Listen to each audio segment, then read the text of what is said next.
ছাত্র জনতার অভ্যুত্থানে আওয়ামী লীগ সরকারের পতনের পর দেশের রাজনৈতিক অঙ্গনে পরিবর্তন এসেছে। নতুন এ পরিস্থিতিতে দীর্ঘ 18 বছর ক্ষমতার বাইরে থাকা বিএনপি নেতাকর্মীরা এখন অনেক উজ্জীবিত।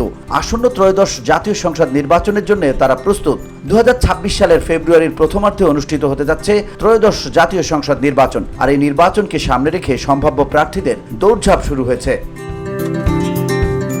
এবার এই নির্বাচনকে সামনে রেখে ভিন্ন কৌশলে এগোচ্ছে বিএনপি। তফসিল ঘোষণার আগেই 300 আসনের মধ্যে অন্তত 70% আসনে একক প্রার্থী চূড়ান্ত করে ঘোষণা দেওয়ার প্রাথমিক প্রস্তুতি নিচ্ছে জাতীয়তাবাদী দল। এরই মধ্যে সংশ্লিষ্ট নেতাদের সুনির্দিষ্ট দায়িত্ব বন্টন করে দেওয়া হয়েছে। তারা সম্ভাব্য প্রার্থীদের জনপ্রিয়তা যাচাই শুরু করেছেন। বিভিন্ন উইং থেকে সংগ্রহ করা হচ্ছে আসন ভিত্তিক মাঠ পর্যায়ের বাস্তব চিত্র। বিএনপির একাধিক শীর্ষ নীতি নির্ধারকের সঙ্গে আলাপ করে জানা গেছে এসব তথ্য। তফসিলের আগেই একক প্রার্থী চূড়ান্তের বিষয়টি বিএনপির নীতি নির্ধারণী পর্যায়ের একাধিক নেতা স্বীকার করেছেন। তবে নাম প্রকাশ না করার শর্তে তারা জানান, এবারের প্রেক্ষাপট একটু ভিন্ন।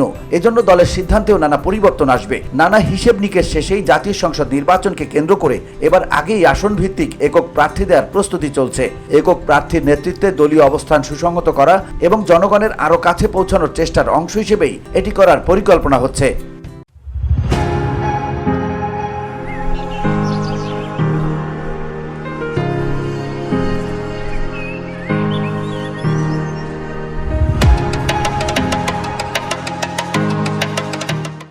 এর কারণ হিসেবে নেতারা জানান, তফসিলের পর একক প্রার্থী ঘোষণা করলে আসন ভিত্তিক নানা জটিলতা তৈরি হতে পারে। কারণ 2014 ও 2024 সালের জাতীয় সংসদ নির্বাচন বর্জন করা হয়েছিল। আবার 2018 সালের জাতীয় নির্বাচনে দিনের ভোট। তাই বলাই যায়, দীর্ঘ 15 বছর নির্বাচন থেকে দূরে থাকা এবং আওয়ামী লীগের নির্যাতন নিপীড়নের কারণে ভোট কেন্দ্রিক দৌড়ঝাঁপ হয়নি। যে কারণে এবার প্রতিটি আসনে বিএনপির বহু প্রার্থী নির্বাচন করার জন্য মনোনয়ন চাইবেন, এটাই স্বাভাবিক। এ নিয়ে ভোটের আগ মুহূর্তে নানা দ্বন্দ্ব ও গ্রুপিং সৃষ্টির আশঙ্কা থাকে, যার প্রভাব দল ও ভোটের মাঠে পড়ার সম্ভাবনা রয়েছে। সেই ধারণা থেকেই মূলত তফসিলের আগেই বেশিরভাগ আসনে একক প্রার্থী ঘোষণার পরিকল্পনা করা হচ্ছে। এতে আসন ভিত্তিক যারা মনোনয়ন প্রত্যাশী তারা ঐক্যবদ্ধভাবে একক প্রার্থীর পক্ষে প্রচারণায় স্বতঃস্ফূর্তভাবে অংশ নেবেন, এমন প্রত্যাশা নীতি নির্ধারকদের। নীতি নির্ধারকদের আরও অভিমত, আপাতত 300 আসনের মধ্যে অন্তত 70% আসনে একক প্রার্থী চূড়ান্ত করে ঘোষণা হতে পারে। এর মধ্যে অপেক্ষাকৃত তরুণদের বেশি সুযোগ দিতে চাইছে দলটির হাইকমান্ড। বাকি আসনে জোট কিংবা সমঝোতার বিষয়টি মাথায় রেখেই হয়তো ঘোষণা করা হবে না। আবার মৃত্যুদেরও কয়েকটি আসনের নিশ্চয়তা দিয়ে ছেড়ে দেওয়ার কথা মৌখিকভাবে জানানোও হতে পারে। তবে তফসিল ঘোষণার পরেই জোট কিংবা সমঝোতা যাই হোক না কেন, তাদের আসন ছাড় দেওয়ার বিষয়ে আনুষ্ঠানিক সিদ্ধান্ত হবে।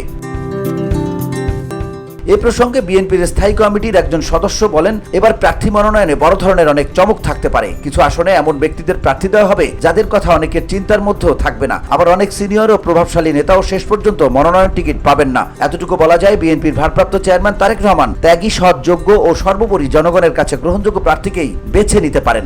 এছাড়া এটা নিশ্চিত যে যার বিরুদ্ধে অপকর্মের সুনির্দিষ্ট অভিযোগ রয়েছে এবং মাঠে গ্রহণযোগ্যতা নেই, তিনি প্রার্থী হতে পারবেন না। এ বিষয়ে অনেক আগে থেকেই দলের ভারপ্রাপ্ত চেয়ারম্যান তারেক রহমানের কাছে বিএনপি ও অঙ্গ সহযোগী সংগঠনের নেতাদের আমলনামা রয়েছে। VOD Bangla news desk.